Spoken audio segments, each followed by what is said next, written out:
ओम नमः शिवाय। जय माता दी। आज की इस वीडियो में जानेंगे पितरों के नाम का जो दीपक है मृत्यु के 13 दिन तक जलाया जाता है या अमावस्या के दिन हम धूनी जमाते हैं, या कई लोग अलग अलग तरह से अपनी अपनी मान्यताएं हैं। रोज पितरों के नाम का भी कई लोग दीपक जलाते हैं, या कई लोग जो तिथि पड़ती है श्राद्ध की उस दिन जलाते हैं। तो उसमें दीपक में फूल बनने का क्या अर्थ है, आप सबके ही कॉमेंट्स आए थे।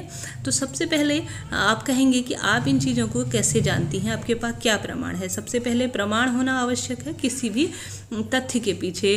तो मैं बता दूं, मेरा जो पठन पाठन है इसी चीज़ से हुआ है, और साथ ही मेरा पूरा परिवार जो है ज्योतिष कार्य से जुड़ा है। तो इन किताबों का संकलन मेरे घर पर उपलब्ध है। ऐसे में मुझे पढ़ने का, इन चीज़ों को विशेष रूप से एक जानने की इच्छा होती है। तो मैंने जो गरुड़ पुराण से संबंधित जो किताबें होती हैं इनका पूर्ण रूप से अध्ययन किया हुआ है। हालांकि आप सब कहेंगे कि हमने भी सुनी है यह 13 दिन जब मृत्यु होती है तो बताई जाती हैं। तो ऐसे में अध्ययन इनका किया हुआ है, उसी के आधार पर आप सबको बता रही हूँ कि इनके जो दीपक में फूल बनने का क्या अर्थ है। संक्षिप्त रूप में आप सबको बताऊंगी। आप कहेंगे तो इस पर डीप भी मैं अवश्य वीडियो बनाऊंगी। सबसे पहले पितरों को कभी भी देवताओं से कम नहीं आंकना चाहिए। देवताओं के बराबर ही पितरों का स्थान है। जिस घर में पितृ प्रसन्न होते हैं समस्त जीवन के कार्य सिद्ध होते चले जाते हैं। जिस घर में पितृ नाराज होते हैं वंश वृद्धि रुक जाती है, कलह कलेश का माहौल होता है, असफलता हाथ आती है। घर में प्रवेश करते ही नकारात्मकता का माहौल होता है।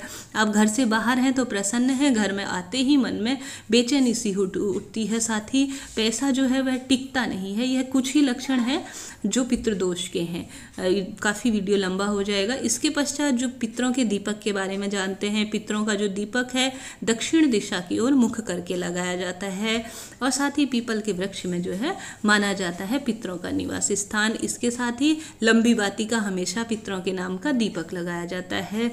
और जब मृत्यु होती है उसके पश्चात 13 दिन तक पितरों की अखंड ज्योत लगाई जाती है। कहीं कहीं पर यह चलन नहीं है, परंतु अलग अलग रिवाज होता है, अलग अलग धारणाएं होती हैं। ऐसे में जो है गरुड़ पुराण क्या कहता है। गरुड़ पुराण कहता है कि पितृ जो है हमारे आसपास ही हैं 13 दिन तक। वह स्वर्ग लोक 13 दिन के पश्चात, जब 13 दिन तक उनके लिए जो दान पुण्य, उनकी आत्मा की शांति के लिए कार्य किए जाते हैं, उसके पश्चात ही 13 दिन तक वह धरती पर ही हमारे घर के आसपास जो है उनकी आत्मा घूमती रहती है। 13 दिन बाद वह स्वर्ग लोक को गमन करते हैं। तो ऐसे में जब दीपक में आपके फूल बन रहा हो तो उसका अर्थ ये है कि आपके पितृ आपके घर के आसपास ही हैं, आपके दीपक में ही वह हैं। आपने कभी यह बात महसूस करके देखिएगा, 13 दिन जब किसी के घर में मृत्यु होती है तो अलग अलग तरह के संकेत मिलते हैं।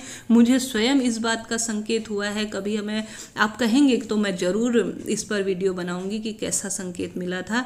तो उसका ही यह संकेत है कि दीपक में बाती बन रही है तो पितृ अभी आसपास ही हैं, आपके घर पर ही हैं, आपके दीपक में ही है। साथ ही इसका 2 अर्थ निकाल सकते हैं आप। 2 अर्थ कह सकते हैं कि दूसरा अर्थ यह हो गया कि एक तो अर्थ हो गया कि पितृ आपके आसपास ही हैं, आपके दीपक में फूल बनाकर वह इशारा कर रहे हैं। दूसरा अर्थ इस तरह से लिख सकते हैं कि पितृ आपके द्वारा की गई जो दान पुण्य आप कर रहे हैं, या जब वह जीवित थे आपने जो उनके लिए सेवा कर रखी है। विशेष रूप से महिलाओं के लिए पितृ जो है वह विशेष महत्व रखते हैं।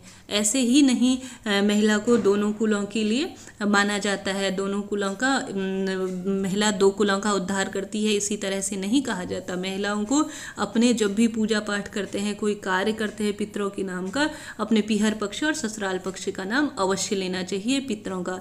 ऐसे में पितृ कह रहे हैं कि दीपक में फूल बन रहा है, मैं तुम्हारी जो सेवा है, जो तुम दान पुण्य मेरे नाम का कर रहे हैं, जो 15 दिन तक मेरे नाम का जल अर्पण कर रहे हैं, पिंड दान कर रहे हैं, जल दान कर रहे हैं, गोदान कर रहे हैं, भूमि दान कर रहे हैं, स्वर्ण दान कर रहे हैं, उनसे मैं बेहद प्रसन्न हूँ।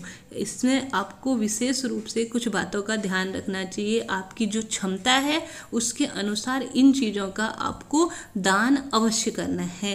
कहते हैं आप जो दान करते हैं अपने पितरों तक पहुँचता है। इसी कारण आपके पितर आपको संकेत दे रहे हैं कि अभी मैं पितृ धरती पर ही निवास स्थान है। इसके साथ ही जब आपके इनकी मुक्ति हो जाती है उसके पश्चात दीपक में फूल बनने का भी अर्थ जान लेते हैं। ये तो रहे 13 दिन की बात। इसके पश्चात जब दीपक में फूल बन रहा है तो वह कह रहे हैं कि मैं आपकी पूजा से प्रसन्न हूँ, जो आपने मेरी सेवा की है, जो आप मेरे लिए कार्य कर रहे हैं, मैं उनसे प्रसन्न हूँ। हम जो देते हैं पितरों तक ही वह पहुँचता है। तो ऐसे में आपको सेवा भावना अवश्य करनी है, पितरों के नाम का दान पुण्य अवश्य करना है। वीडियो आपके लिए यूजफुल रहा हो, मेरी बातों से आप सहमत हैं तो जय माता दी लिखना जरूर करें। जय माता दी, राधे राधे।